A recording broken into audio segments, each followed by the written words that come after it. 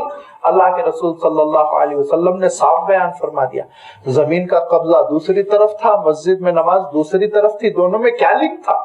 لیکن اللہ کے رسول نے صرف اس لیے بتایا کہ نہیں، پورا دین ایک دوسرے سے مربوط ہے۔ اگر معاملات تمہارے گندے ہیں اور ناجائز بنیاد پر ہے تو عبادتیں بھی اللہ تعالیٰ کے پاس قابل قبول نہیں ہیں، اللہ تعالیٰ کے پاس عبادتیں بھی قابل قبول نہیں ہیں۔ لہذا دین پورا کا پورا اللہ تعالیٰ کے لیے ہونا چاہیے، یکون دین کلہ للہ، اللہ کے لیے مکمل دین۔ اس کے معنی یہ کہ پورے دین پر عمل ہونا چاہیے، اخلاق بھی دین کی روشنی میں، معاملات بھی دین کی روشنی میں، تجارت بھی دین کی روشنی میں، اور شادی بیاہ بھی دین کی روشنی میں، اور نماز بھی دین کی روشنی میں، حج بھی دین کی روشنی میں، سب کچھ اللہ تعالیٰ کے دین کے احکام کی روشنی میں، شریعت کی روشنی میں ہونا چاہیے۔ یہ اناقیم وجہک للدین حنیفاً، حنیفاً کی جو تشریح ہے وہ حضرت ابراہیم علیہ السلام کی شخصیت کے ذریعے سے ہے۔ لقب اللہ تعالیٰ نے حضرت ابراہیم کا کر دیا حنیفاً۔ حنیف کے معنی ہوتے ہیں ساری چیزوں سے انسان بے نیاز ہو کر اللہ کی جانب ہو جائے، یہ ہے اللہ تعالیٰ سے تعلق جوڑ لے، ساری گمراہیوں کو نظر انداز کر دے، ساری دنیا داری کو نظر انداز کر دے، ہر بات میں اللہ کی خوشنودی چاہے۔ یہ ہے ملت ابیکم ابراہیم حنیفہ، حضرت ابراہیم علیہ السلام جو یکسو ہو کر اللہ کو پکارتے تھے۔ یہ اس کے لیے ہم اردو میں یکسو کا لفظ استعمال کر رہے ہیں، لیکن مفہوم ادا نہیں ہو پا رہا ہے۔ اس کا مفہوم یہ ہے کہ اخلاص کے ساتھ، ریاکاری کے شائبے سے بچاتے ہوئے اپنے اعمال کو صرف اور صرف اللہ تعالیٰ کے لیے انجام دیے جائیں۔ جب یہ کیفیت ہمارے اندر پیدا ہوگی تو پھر ہم ملت ابراہیم حنیفہ پر ہیں، جن کے بارے میں قرآن مجید نے بار بار اللہ تعالیٰ نے تذکرہ کیا کہ دیکھو حضرت ابراہیم کیسے تھے۔ حضرت ابراہیم نے کبھی سوسائٹی کو خوش کرنے کا نہیں سوچا، کبھی حکومت کو خوش کرنے کے لیے نہیں سوچا۔ حضرت ابراہیم علیہ السلام نے کبھی عوام کو خوش کرنے کے لیے نہیں سوچا۔ حضرت ابراہیم علیہ السلام نے کبھی حکمرانوں کو خوش کرنے کے لیے، ہمیشہ سوچا تو بس اللہ خوش ہو جائے، اللہ تعالیٰ میری عبادتوں کو قبول کر لے، اللہ تعالیٰ میرے لیے جنت کا فیصلہ کر دے۔ یہ جذبہ انسان کے اندر پیدا ہو جائے تو حنیفاً، تو فرمایا دیکھو اخلاص کے ساتھ پورے دین پر تم عمل کرو۔ اور واقعہ یہ ہے، یہ حنیف کی صفت جب کم ہو جاتی ہے، حنیف کی صفت جب غائب ہو جاتی ہے، تبھی انسان کو بہت پریشانیاں پیش آتی ہے۔ خاندان والوں کو کیسے خوش کریں، حکومت کی کیسے رعایت کریں، سوسائٹی کی کیسے رعایت کریں، ہم سفر کر رہے ہیں، ٹیپ ٹاپ کپڑے پہنے ہوئے ہیں، سوٹڈ بوٹڈ ہیں، ہم نماز پڑھیں گے، ایئرپورٹ پہ شرمندگی ہوگی، لوگ کیا بولیں گے، لوگ کیا دیکھیں گے۔ لیکن حنیفاً کی صفت ہو اللہ کو خوش کرنا ہو تو جہاں نماز کا وقت ہو گیا انشاءاللہ وہاں بندہ نماز پڑھے گا۔ لوگوں کو کیا منہ دکھائیں گے، کھانا لوگوں کے پاس کھاتے آئے ہیں اب تک 40 سال سے، اب بیٹے کی شادی ہے، اب سب کو کھلانا ہے، لہذا جب تک کہ اب لوگوں کو خوش کرنے کے لیے اور سوسائٹی کو خوش کرنے کے لیے ایسی دعوت نہ کر دیں جو غیر شرعی نہ ہو، تسکینی نہیں ہو رہی۔ لیکن اگر حنیفاً ہے، اللہ کو خوش کرنا ہے، تو کل سے مجھے کوئی نہ بلائے نہ بلائے، میں تو کروں گا ویسے ہی جیسے شریعت کہتی ہے، اللہ کے رسول کا حکم ہے۔ تو حنیف کی اگر صفت آ جائے تو پورا دین ایٹومیٹیکلی آ جاتا ہے اس کے نتیجے میں، اور حنیف کی صفت نکل گئی تو پھر مصیبت ہو گئی۔ اللہ سے ہٹ کے دوسروں کو خوش کرنے کے لیے بندہ پریشان ہوا تو پھر اس کے معنی یہ کہ وہ ایک ایسے اس میں پھنس جاتا ہے، ایک کے بعد دیگر خوش کرتے چلے جائیے، گورکھ دھندا جیسے ہو جاتا ہے، انسان پریشان ہو کر آ جاتا ہے۔ لہذا فرمایا دیکھو صرف اللہ کو خوش کرنے کی کوشش کرو، وَلَا تَكُونَنَّ مِنَ الْمُشْرِكِينَ، اور مشرکوں میں سے نہ ہو۔ دو طرح کا شرک ہے، شرک خفی، شرک جلی۔ شرک جلی بھی نہ ہو، نعوذ باللہ، زندگی میں کہیں شرک جلی نہ آئے۔ شرک جلی کیا ہے؟ غیر اللہ کو پکار رہے ہیں، غیر اللہ سے مدد طلب کر رہے ہیں اور ان سے استغاثہ کر رہے ہیں، یہ بھی نہ ہو۔ الحمدللہ ایمان والوں کے پاس یہ بھی نہیں ہوتا۔ شرک خفی بھی نہ ہو۔ شرک خفی کیا ہے؟ ریاکاری آ جائے، ریاکاری آ جائے، جس کے بارے میں اللہ کے رسول صلی اللہ علیہ وسلم یہ ارشاد فرماتے ہیں کہ میں تم پر شرک خفی سے بہت ڈرتا ہوں۔ ریاکاری تمہارے اعمال میں ایسے داخل ہوتی ہے جیسے چونٹی داخل ہوتی ہے تو کوئی آواز نہیں، کوئی کسی کو محسوس ہی نہیں ہوتا، وہ خاموشی کے ساتھ داخل ہو جاتی ہے اپنی دل میں۔ بالکل ایسے ہی فرما دیکھو تمہارے پاس ریاکاری دکھاوا داخل ہونے لگتا ہے، دھیرے دھیرے دکھاوا، ایسا دکھاوا، اتنا دکھاوا کہ پھر نماز نہیں ہو جاتی۔ پھر کیا ہو جاتا؟ فویل للمصلین الذین هم فی صلاتهم ساہون الذین هم یراؤون۔ دکھانے کے لیے لوگ جو نماز پڑھ رہے ہیں، ان نمازیوں کی تباہی ہو، برباد ہو جائیں وہ، یہ کیفیت ہو کر رہ جاتی۔ لہذا فرمایا کہ دیکھو کسی قسم کا کوئی شرک تمہارے پاس نہ آئے، وَلَا تَكُونَنَّ مِنَ الْمُشْرِكِينَ، صرف اللہ کے لیے عبادت کرو، ویسے عبادت کرو جس کا ابھی میں نے تذکرہ کیا۔ کہ انی وجہت وجہی للذی فطر السماوات والارض حنیفا. حضرت ابراہیم نے کہا تھا اے اللہ آپ نے آسمانوں کو پیدا کیا, آپ نے زمین کو پیدا کیا, میں اپنے چہرے کو, اپنے رخ کو آپ کی جانب پھیر رہا ہوں حنیفاً, یکسو ہو کر, اخلاص کے ساتھ. کوئی میرا مطلوب نہیں, کوئی میرا معبود نہیں, کوئی میرا مسجود نہیں, کوئی میرا حاکم نہیں, کوئی میرا مقصود نہیں. مقصود ہے تو اللہ آپ ہیں, مطلوب ہے تو آپ ہیں, محبوب ہے تو آپ ہیں, مسجود ہے تو آپ ہیں, معبود ہے تو آپ ہیں. اس حیثیت سے اللہ میں آپ کی جانب دربار میں حاضر ہو رہا ہوں. یہ کیفیت کے ساتھ تم اللہ کے دربار میں حاضر ہو جاؤ. اور پھر تیسری چیز, پہلے تو یہ کہا کہ حکم ہے کہ اللہ پر ایمان رکھو, دوسرے یہ کہ پورے دین پر صرف اللہ کی خوشنودی کے لیے عمل کرو, تیسرے وَلَا تَدْعُوا مِن دُونِ اللَّهِ مَا لَا يَنفَعُكَ وَلَا يَضُرُّكَ, اور نہ پکارو ان کو اللہ سے ہٹ کر جو نہ تم کو نفع پہنچا سکتے ہیں نہ نقصان پہنچا سکتے ہیں. نہ پکارو, ان کی کوئی حیثیت نہیں, وہ مجبور ہیں اللہ تعالیٰ کے سامنے, صرف اور صرف اللہ کو پکارو. کتنی بڑی انسانیت گمراہ ہو گئی.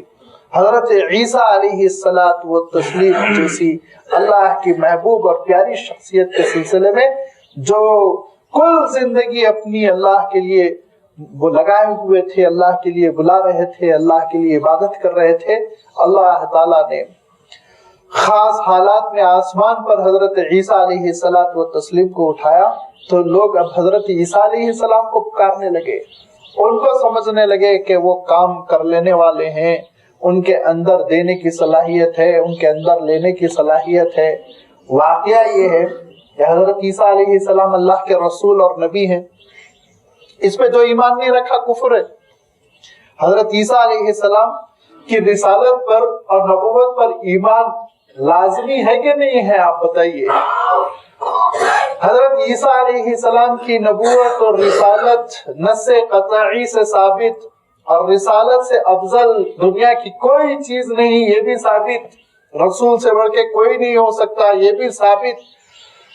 اب جب حضرت عیسیٰ علیہ السلام کی رسالت قطعی اور رسالت سے افضل کوئی چیز نہیں ہے تو حضرت عیسیٰ علیہ السلام کو پکارنا جب شرک ہے, حضرت عیسیٰ علیہ السلام سے کوئی چیز مانگنا جب شرک ہے, حضرت عیسیٰ علیہ السلام سے مدد مانگنا جب شرک ہے, یہ سب ہم ایمان والے اعتراف کرتے ہیں. تو پھر اس کے بعد جو بھی شخصیتیں ہیں ان کی ولایت ظنی نہیں قطعی. حضرت عیسیٰ علیہ السلام کی رسالت قطعی 100% قرآن مجید سے ثابت ہے, انکار کفر. لیکن بڑے سے بڑے ولی کو اگر میں کہہ دوں میں ان کو ولی نہیں مانتا, آپ کافر نہیں ہوں گے, لکھ کے رکھیے. کسی سے فتویٰ لے لیجئے, آپ کسی مدرسے سے لے لیجئے, کسی ادارے سے لے لیجئے. کیوں؟ اس لیے کہ ولایتیں سب کی ظنی ہے.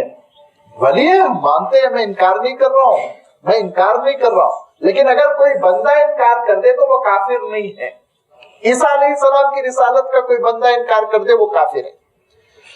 ولایت ظنی ہے, ہم سمجھ رہے ہیں نا, قرآن پاک میں آیا ہے, قرآن پاک میں آیا ہے کہ فلاں صاحب ولی ہے لہذا ان کو تم ولی مانو, ولی نہیں مانو گے تو کافر ہو جاؤ گے, کہیں ہے حدیث شریف.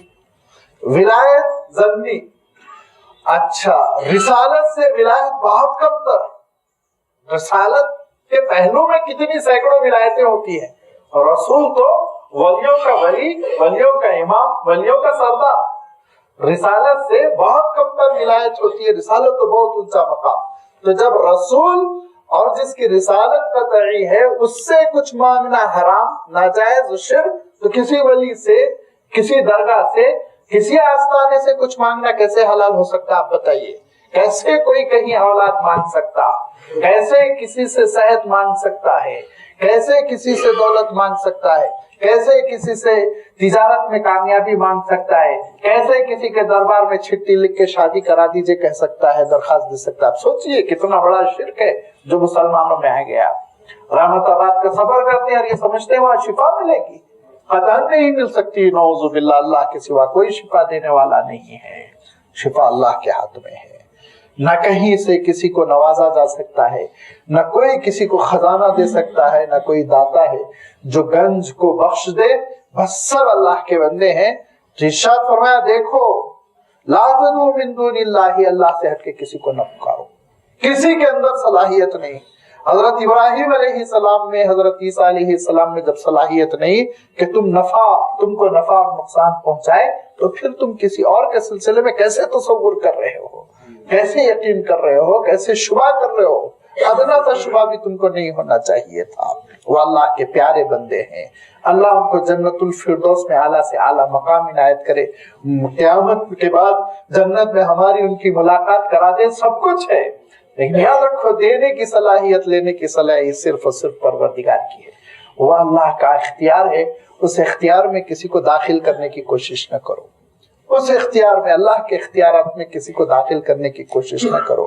وَلَا تَدْعُوا، نہ پکارو، جب پکارو گے روب ختم ہو جائے گا، جب پکارو گے اہمیت ختم ہو جائے گی، جب پکارو گے اور پکارنے کا اڈا تم بناؤ گے تو تمہارے اڈے کے بعد وہ بھی اڈا بنائیں گے اپنے شرک کا۔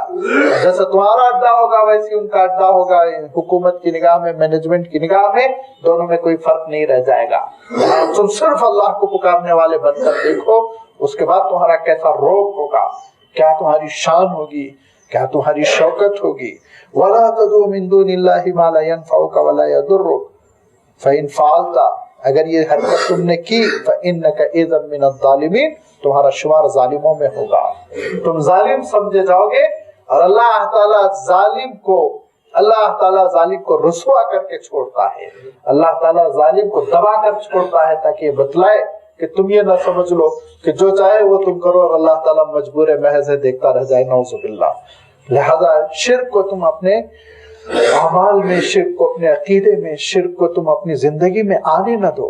دیکھو وَإِيَمْسَسْكَ اللَّهُ بِضُرٍّ، اگر اللہ تعالیٰ کسی سے یہ فیصلہ فرما لے کہ اس پر کوئی پریشانی نہیں آنی ہے، اور نقصان کو، مصیبت کو، بیماریوں کو، آپ کی موجودہ اصطلاح میں آسیب کو، جنوں کو، بھوتوں کو، جادوؤں کو اللہ تعالیٰ روک دے، فلا کاشف لہ الا ہو، تو اللہ کے سوا کوئی نہیں پھیر سکتا، نہیں ہے کوئی جو اللہ کے سوا ان کو ہٹا سکے۔ وَإِن يُرِدْكَ بِخَيْرٍ، اور اللہ ارادہ فرما لے خیر کا، فلا راد لفضلہ، اللہ کے فضل کو کوئی نہیں پھیر سکتا۔ جب اللہ تعالیٰ خیر کا معاملہ فرما لے تو پھر پوری خدائی، پوری مخلوق مل کر اس کو نہیں پھیر سکتی۔ اللہ تعالیٰ آزمائش کا معاملہ، نقصان کا معاملہ، امتحان کا معاملہ طے فرما دے تو پھر کوئی اس کو روک نہیں سکتا، اس کا فیصلہ نافذ ہو کر رہتا ہے۔ اس حقیقت کو سمجھ لو، یصیب بہ من یشاء من عبادہ، وہ جس چیز کو اپنے بندوں میں سے جس کو چاہتا ہے پہنچاتا ہے، وَهُوَ الْغَفُورُ الرَّحِيمُ، وہ بڑا بخشنے والا، بڑا مہربان ہے۔ لہذا اپنا عقیدہ توحید بہت صاف ستھرا رکھو، اللہ تعالیٰ سے تعلق بہت قوی رکھو، اتنا قوی رکھو، اتنا قوی رکھو کہ تمہارے اور اللہ تعالیٰ کے درمیان کوئی حائل نہ ہو سکے، بیچ میں کوئی نہیں آنا چاہیے۔ اس کو اللہ کے رسول صلی اللہ علیہ وسلم نے دو حقیقتوں کے ذریعے سے، دو بیانات کے ذریعے سے واضح فرما دیا۔ نمبر ایک، آپ صلی اللہ علیہ وسلم نے حضرت عبداللہ ابن عباس کو کہا ہے، لڑکے، چونکہ وہ چھوٹے سے تھے، 9 سال کے تھے، تربیت فرماتے ارشاد فرمایا، لڑکے میں تم کو ایک چیز سکھا دوں گا، اگر تم نے یہ چیز سیکھ لی تو ارشاد فرمایا تم کامیاب ہو گئے، بامراد ہو گئے۔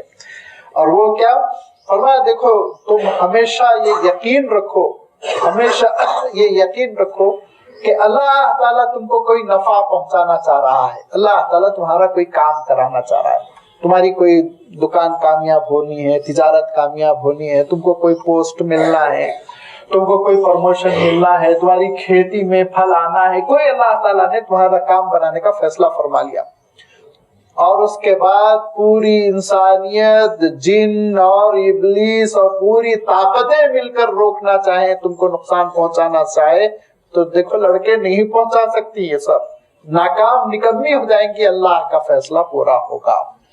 ارشاد فرمایا اس کے بالکل برعکس، کسی آزمائش سے اللہ تعالیٰ تم کو دوچار کرنا چاہ رہا ہے، کوئی امتحان تمہاری تجارت میں آنے والا، تمہاری صحت میں، تمہارے خاندان میں کہیں کوئی مشکل ایک آنے والی ہے، اور پوری خدائی، جن ان سب مل کے کوشش کر لیں اس کو روکنے کی تو نہیں روک سکتے، وہ ہو کر رہے گا۔